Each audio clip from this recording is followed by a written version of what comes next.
Dünyada giderek daha fazla ülkenin COVID-19 aşılarına onay vermesi nedeniyle aşı olanların sayısı artıyor. Ancak aşı yoluyla yapay sürü bağışıklığına ulaşmak için halkın %60 ile %70'inin aşı olması gerekiyor. Bütün dünyada bu rakama erişmek içinse uzun bir zaman geçmesi gerek. Şu anda aşı olanlara toplumda ayrıcalık sağlanabileceği konusu sık sık tartışmalara yol açıyor. Bu tartışma Almanya'da da devam ediyor. Alman Etik Kurulu Başkanı Alena Büchs, pandeminin ortasında ayrım yapılmaması gerektiği görüşünde. Well, first of all, I'm a little more optimistic regarding when we might have enough vaccines to offer them to everybody. I'm also quite optimistic that the hesitancy that we see will crumble. We already have some data from the US where vaccine hesitancy is on the retreat quite significantly. So I'm a little more optimistic. But yes, I think until then, it's important that we don't make distinctions because for now, this is something where we're all in it together. And I think we have to hold on just a little longer. And then, to my mind, this debate about differential treatment will probably collapse. Tartışmaların odak noktasında havayolu, restoran gibi işletmelerin aşı olanlara öncelik vermesi konusu yer alıyor. Well, I think it's very important to stress that for now, that's something that they can do, but they don't.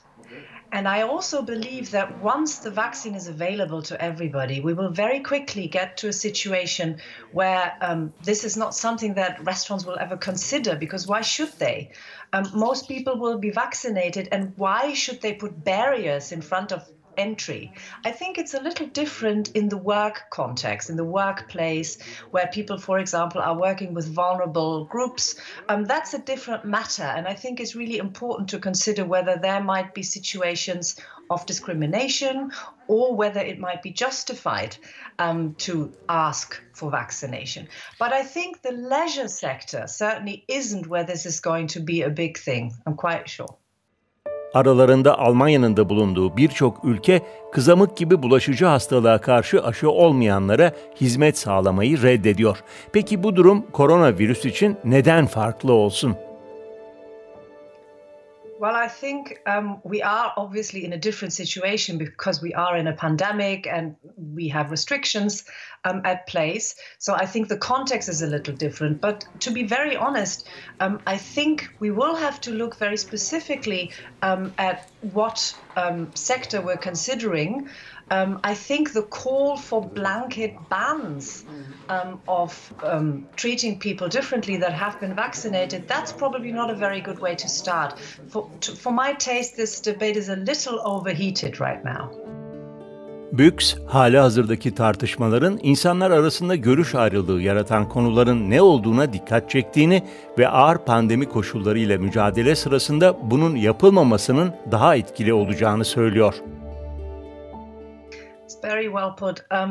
I do believe that it highlights what might set us apart. And that's why I said it's overheated.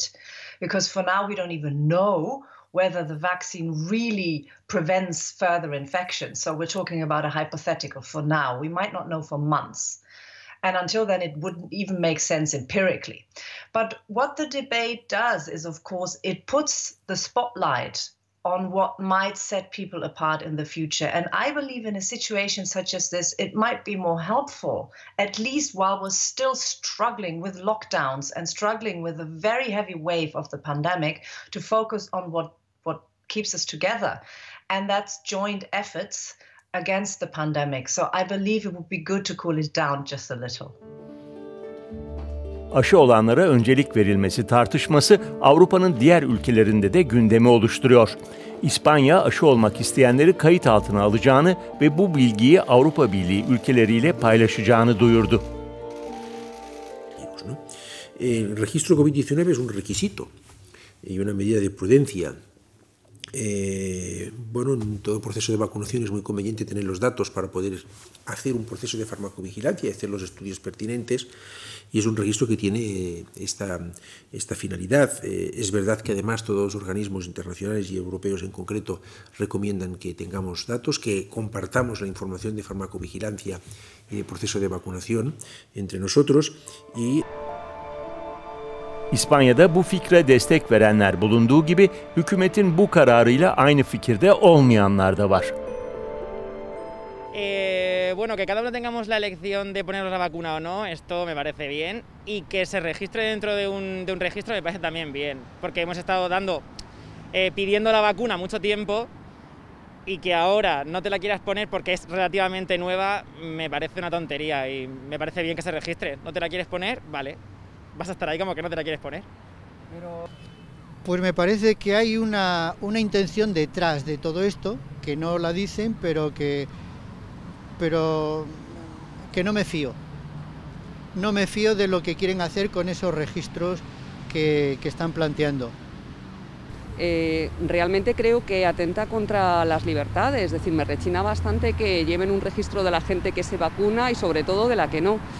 Pero al mismo tiempo entiendo que si no se vacuna un número suficiente de gente, un porcentaje suficiente de la población, la vacuna no sirve de nada, y realmente me preocupa bastante por el tema de la salud.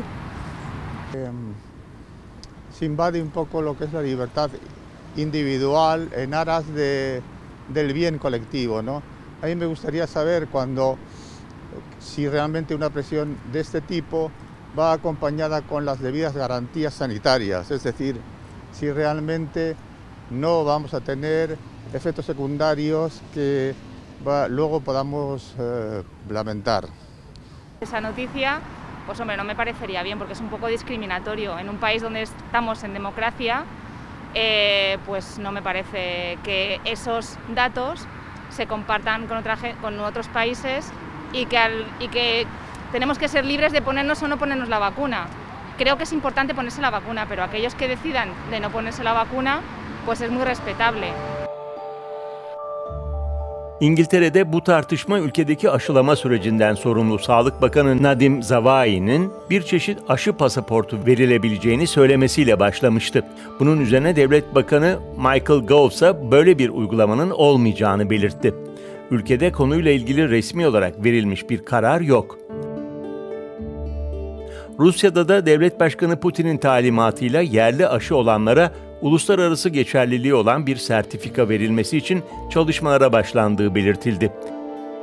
Henüz hiçbir ülke aşı olanlara öncelik verileceğini resmi olarak açıklamasa da bu tartışmanın bir süre daha pandemi konulu gündemimizi meşgul edeceğe benziyor.